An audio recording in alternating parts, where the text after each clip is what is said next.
வாள் வெல்லும், ஆனால் மனதை வெல்ல முடியுமா? பலம் பயமுறுத்தும், ஆனால் பணிவு மாற்றுமா?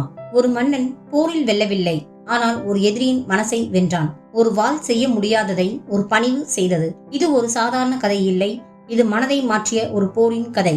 வாங்க குறளின் கதைக்குள் போலாம். அதிகாலை நேரம், அரண்மனை நந்தவனம்.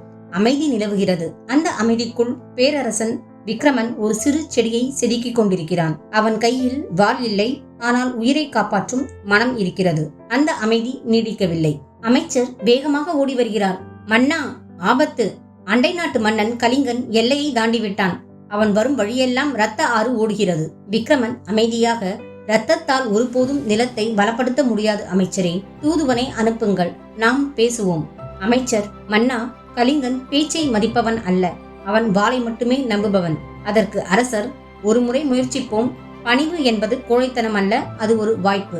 கலிங்கனின் போர் கூடாரம் இருட்டாக இருக்கிறது. தீப்பந்தங்கள் எரிகின்றன. தூதுவன் நடுங்கியபடி நிற்கிறான். கலிங்கன் சத்தமாக சிரிக்கிறான். அவன் கண்களில் கோபம் இல்லை, அது அகந்தை. என்ன சொன்னான் உன் மன்னன் விக்ரமன்? சமாதானமா? என்னிடமா? போய் சொல் அவனிடம். கலிங்கன் களம் இறங்கினால் பிணக்குவியல்கள் தான் பதிலாக கிடைக்கும். உன் மன்னனை செடிகளுக்கு தண்ணீர் ஊற்ற சொல். போர்க்களம் அவனுக்கு சரிப்பட்டு வராது என்று அலட்சியமாக கூறுகிறான். தூதுவன், மன்னா, அமைதியாக பேசுங்கள். எங்கள் அரசை பலவீனமாக கருதாதீர்கள். கலிங்கன் கர்ஜிக்கிறான். நிறுத்து! உன்னை உயிரோடு விடுவதே நான் உனக்கு காட்டும் பணிவு. ஓடிவிடு. போர்க்களத்தில் சந்திப்போம் என்று சொல் உன் அரசனிடம். தூசும் புகையும் நிறைந்த போர்க்களம்.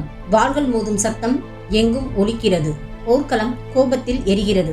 கலிங்கன் ஆக்ரோஷமாக போரிடுகிறான். எங்கே உன் மன்னன் விக்ரமன்? நேருக்கு நேர் வர சொல்.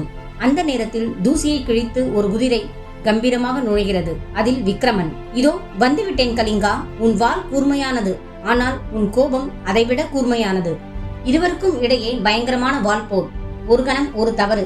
விக்ரமன் கலிங்கனின் கையில் இருந்த வாளை தட்டிவிடுகிறான். கலிங்கனின் வாள் தரையில் விழுகிறது. விக்ரமன் அவனை கீழே தள்ளுகிறான். வீரர்கள் கலிங்கனை சூழ்ந்து சங்கிலியால் பிணைக்கிறார்கள். கலிங்கன் தோல்வியடைந்தான். மாலை நேரம். போரின் சத்தம் நின்றுவிட்டது. விக்ரமன் முன் கலிங்கன் கைகளில் விலங்கோடு இருக்கிறான். அவன் உடல் முழுவதும் காயம், ஆனால் கண்களில் இன்னும் தீ அனல் தெரிக்கிறது. கலிங்கன் வெறுப்புடன், விக்ரமா, ஒரு மாவீரனை சங்கிலியால் கட்டி போடுவதுதான் உன் நீதியா? கொன்றுவிடு என்னை. இந்த அவமானத்தை விட மரணம் மேல். அமைச்சர், மன்னா, இவன் ஒரு நச்சுப்பாம்பு. இப்பொழுதே இவனை சிறைசேதம் செய்ய ஆணையிடுங்கள். அனைவரும் எதிர்பார்த்தது ஒரு தண்டனை, ஆனால் நடந்தது வேறொன்று. விக்ரமன் மெதுவாக சிம்மாசனத்தில் இருந்து இறங்குகிறான். அவன் கலிங்கனை நோக்கி நடந்து சென்று அவன் அருகில் மண்டியிட்டு அமர்கிறான். கலிங்கன் அதிர்ச்சியுடன், என்ன செய்கிறாய் நீ? விக்ரமன் மென்மையான குரலில், உன் வீரத்தை நான் மதிக்கிறேன் கலிங்கா. ஒரு மாவீரனுக்கு சங்கிலிகள் அழகல்ல என்று கூறி அவன் கைகளால் சங்கிலியை அவிழ்க்கிறான். இதோ, நீ சுதந்திரமானவன். கலிங்கன் கோபமாக, ஏன் என்னை அவமானப்படுத்தவா இந்த நாடகம் என்று கேட்கிறான்.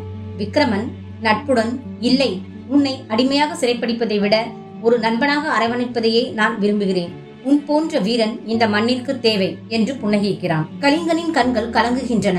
வாள் பிடித்த கைகள் இப்பொழுது நடுங்குகின்றன. அவன் விக்ரமனின் கைகளை பற்றி கொள்கிறான். இத்தனை காலம், மன்னா, இத்தனை காலம் வாள் பிடிக்கும் கைகளுக்குத்தான் வலிமை அதிகம் என்று நினைத்தேன். ஆனால் சங்கிலியை அவிழ்க்கும் உங்கள் விரல்களின் வலிமைக்கு முன் என் வாள் தோற்றுவிட்டது. உங்கள் பணிவு என் ஆணவத்தை எரித்து விட்டது. நான் வென்ற எல்லா போர்களிலும் இன்றுதான் நான் தோற்றேன். ஆனால் இதுதான் என் வாழ்க்கையின் மிகப்பெரிய வெற்றி. விக்ரமன் ஆழமான அமைதியான குரலில், போரில் வெல்வது சாதாரணம் கலிங்கா, ஆனால் மனதை வெல்வது அதைவிட பெரிது. போரை விடவும் பணிவை சிறந்த வெற்றியை தரும். நண்பர்களே, இந்த கருத்தை தான் 2000 ஆண்டுகளுக்கு முன்பே நம் வள்ளுவர் சொல்லி இருக்கிறார். குறள் 985. ஒரு குறள் ஒரு வாழ்க்கை மாற்றம். ஆற்றுவார் ஆற்றல் பணிதல், அது சான்றோர் மாற்றாரை மாற்றும் படை. ஒரு செயலை வெற்றிகரமாக செய்து முடிப்பவரின் உண்மையான பலம் அவர் காட்டும் பணிவே ஆகும்.